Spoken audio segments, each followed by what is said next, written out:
जो भावना चल रही है उसको बाहर निकालना चाहिए। महिलाओं को खुद को इसके लिए जागरूक होना पड़ेगा। वो अपने अधिकारों के लिए खुद लड़े, ताकि कोई भी उसके ऊपर जुल्म होता है तो वो सबको बताए, अपने अंदर ही नहीं रहे वो, और अपने जुल्म को सहने की ताकत उसमें नहीं हो, मतलब दूसरों को भी कहे कि हमारे ऊपर ये हो रहा है, ताकि तब जाके महिला का अधिकार मिलेंगे, बाकी नहीं मिलेंगे। वही देखा जाता है, यानी कि टीचर का वो ये बोलना है कि महिला को खुद को आगे आना पड़ेगा, किसी के ऊपर आत्म यानी कि निर्भर नहीं रहना है, खुद को आत्मनिर्भर होकर आना पड़ेगा। हमारे साथ में कुछ लड़कियां भी जुड़ी, आप बताएं कि महिलाओं के ऊपर जो अत्याचार जो हो रहा है, आप क्या कहना चाहेंगी? देखो, महिलाओं के ऊपर जो अत्याचार हो रहा है उसके लिए एक तो पुरुषात्मक जो समाज है वो तो है ही, लेकिन हमें पहले जागरूक होना पड़ेगा। इसके लिए किसी के ऊपर हम लोग ब्लेम नहीं कर सकते, सरकार के ऊपर या प्रशासन के ऊपर, पुलिस के ऊपर, कि यार आप लोग हमारे साथ में नहीं होते या हमारी सुरक्षा नहीं करते। बस हमें उस चीज़ का ध्यान रखना है कि हमें अपनी सेफ्टी कैसे करनी है, तो हमको कुछ सेल्फ डिफेंस टेक्निक्स आनी चाहिए। और इसके अलावा हमें हर जगह जागरूक रहना चाहिए किस तरह के इंसान है, कौन है, हमको थोड़ा सा बोलते हैं ना, सेंस, सिक्स सेंस के द्वारा पता चल जाता है, तो हमें पहले ही सतर्क रहना चाहिए, क्योंकि हर जगह पुलिस और प्रशासन या सरकार हमारे पास मौजूद नहीं हो सकती है। मेरा यही मानना है। यानी कि इनका ये भी कहना है कि एक जो घूंघट प्रथा जो है उनसे उठकर बाहर आना चाहिए और आत्मनिर्भर बनना चाहिए। ज्यादातर महिलाएं जो है आत्मनिर्भर बनने का अपने दर्शकों को सलाह दे रही है। हाँ, मेरे साथ बहुत जुड़े, आप बताएं कि ऐसा कोई महिला के साथ अत्याचार हो रहा है, कोई भी ऐसे सरकार को क्या कदम उठाने चाहिए, क्या आप सुझाव देना चाहेंगे? जागरूक होने के लिए सबसे पहले महिला को शिक्षित होना जरूरी है, क्योंकि शिक्षित ही नहीं होगी तो उसे कुछ पता नहीं चलेगा कि इसके बारे में कैसे हमें जागरूक होना है, या हमें किसी के बारे में जानकारी किसी को देनी है, पुलिस को देनी है, किसी को बोलना है। अगर जब तक वो शिक्षित नहीं होगी तब तक उसको पता नहीं चलेगा।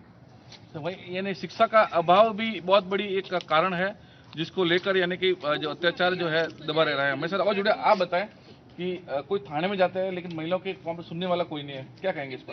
इस पर तो ये तो पुलिस की जिम्मेदारी है कि उनको किस लिए रखा गया है कि वो सबकी सुने और शिकायत करे, ताकि पता तो चले देश में क्या हो रहा है। यदि वो ही अगर शिकायत नहीं लिखेंगे तो पता कैसे चलेगा। और कुछ लोग इसी डर से नहीं लिखवाते कि हम जाएंगे वहाँ, पुलिस वाले पता नहीं क्या सोचेंगे, लिखेंगे कि नहीं लिखेंगे शिकायत। इसी कारण कुछ तो मामले ऐसे ही दब जाते हैं और कुछ प्रशासन के बल पे कुछ लोग दबा देते हैं उस मामले को। महिलाओं, आपने सुना होगा हाथरस जैसे मामले जो होते हैं, उसके मामले में आप क्या कहना चाहेंगे? उसके मामले में प्रशासन की भी गलती है कुछ, कि उन्होंने पूरी तहकीकात नहीं की। कहीं पे सोशल मीडिया पे ये खबरें भी आई थी कि ये फेक न्यूज़ है, पुरानी है, कि इसको पॉपुलैरिटी पाने के लिए ये सब किया जा रहा है। तो प्रशासन की और पुलिस की ये जिम्मेदारी है कि वो सब बात की तह तक जाए कि हुआ क्या था, और ये बात सही है या गलत है। सोशल मीडिया पर भी ऐसे फेक न्यूज़ ना फैलाए। यानी कि देखा जाए तो एक फेक न्यूज का भी निकल कर सामने आ रहा है मुद्दा, कि उस पर नहीं होना चाहिए। मेरे साथ और जुड़े, आप बताएं कि महिलाओं पर जो अभी जो अत्याचार जो हो रहा है उस पर आपका क्या कहना है? कि पहले तो महिलाएं खुद जिम्मेदार होती है, क्योंकि वो क्यों किसी का जुर्म सह रही है। वो खुद किसी पुरुष से कम नहीं होती है। उनको उनकी एबिलिटी जो है वो सामने लानी पड़ेगी और खुद के लिए आवाज़ उठानी पड़ेगी। Thank you.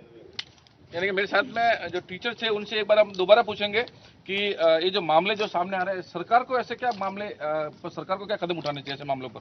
सरकार को इसके लिए हमेशा महिलाओं की सुरक्षा के लिए कुछ न कुछ काम करना चाहिए, और उनको सरकार को महिलाओं के जो अत्याचार है उनको रोकने के लिए हमेशा एक टीम गठित रखनी चाहिए, ताकि महिलाओं की सुरक्षा हो सके। मेरे साथ में एक शिक्षक भी जुड़े हुए हैं। सर, आप बताएं, सर आपका नाम क्या है? मेरा नाम गोपाल सिंह राव है। सर, आप बताएं जो महिलाओं पर जो उत्पीड़न जो हो रहे हैं, सरकार नहीं सुनती है, थानों में जाते हैं उनके, यानी कि कोई मामला नहीं आ रहा है, तो इस पर आप क्या सुझाव देना चाहेंगे सरकार को? सबसे पहले तो महिलाओं को सजग होना पड़ेगा। महिलाएं यदि सजग होगी तो उनके ऊपर कभी भी अत्याचार नहीं हो सकता।